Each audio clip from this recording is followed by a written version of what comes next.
Pan-African cryptocurrency exchange Yellow Card Financial has closed a $40 million Series B funding round that was led by crypto-focused venture capital firm Polychain Capital. Launched in Nigeria in 2019, Yellow Card provides users in Africa with access to Bitcoin, Ether, stablecoins, and other cryptocurrencies. Joining us to discuss further, the co-founder and CEO of Yellow Card Financial, Chris Maurice. Good morning, Chris. Thank you so much for joining us, and congratulations. I mean, $40 million Series B, $50 million Series A. How do you plan to deploy the funds? Oh man, it's gonna be fun. That's what I know. It's we're gonna have a good time. We're doing a lot of expansion right now, not just geographical, but then also product. Right, we're just trying to make it easier for people that want access to this technology and that want access to crypto to be able to have that. And can you talk about how you managed to raise these funds during a downturn for crypto prices? I mean, Bitcoin is under $20,000. It was at 60,000 earlier in the year. What are investors seeing that motivating them to give you these funds during a period that's being called a crypto winter? Yeah, I think it really speaks to the resilience and the practicality of crypto on the continent, right? So, people are using crypto for three main things in Africa. It's international payments, savings, remittance, right? And I think that this funding round, at least for us, really speaks to just the practicality of that even in as you said, a crypto winter, so to speak, that there's still so much demand and so much opportunity on the continent for this technology. Now, I'm glad you mentioned Crossborder. The use case for crypto as a payment option, is that practical? Because there's so much, it makes so much news as far as the security with the prices and the volatility and so on. Is there really a use case for cross-border payments? Extremely practical, and I think that when people think about crypto as a security, they're looking at things like Bitcoin, they're looking at Ethereum, right? Some of the ones that you just had up on the screen.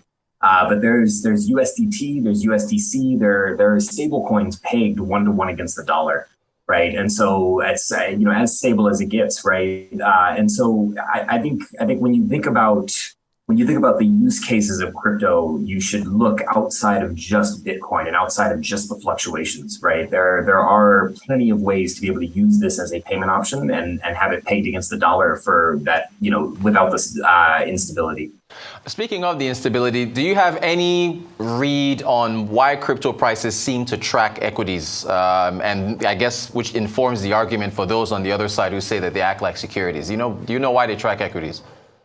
Oh, my brother, that is the $1 trillion question. That's if I had a good read on that, I'd be kicking it up in the Bahamas somewhere with my billions. But no, I mean, I think when you look at why so crypto, when Bitcoin and crypto originally came out, it was very inverse to the market, right? And stocks would go down, Bitcoin, gold, things like that would go up.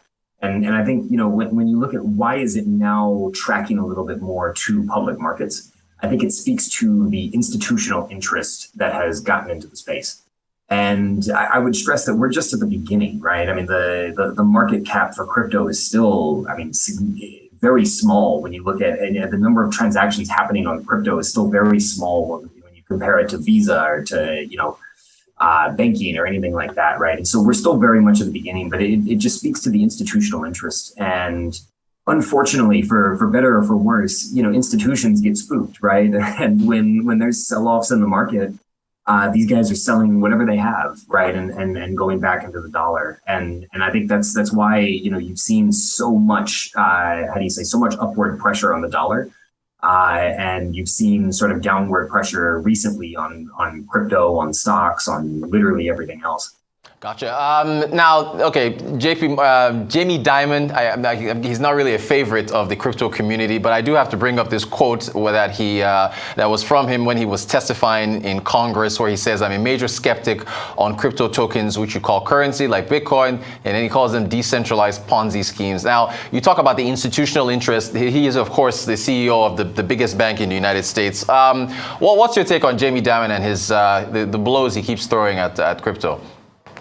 Man, well, if you want to talk about Ponzi schemes, banks just take your money and then loan it out to somebody else, right? They don't keep but 10%. In the US, it's 10% of assets that banks actually keep. So I mean, if there was a run on Bitcoin versus a run on JP Morgan, we'd see which one would come out on top. But I mean, I think for people like Jamie Dimon that are, how do you say, very well entrenched in the traditional financial system, they don't have anything left to do, right? There's nothing left to do but for them to throw shots. I mean, it's very clear at this point that crypto is here to stay, that it is making an impact all over the world, and there's really nothing that these legacy financial institutions can do. They either need to adopt it or they need to sort of go the way of the dinosaurs, right?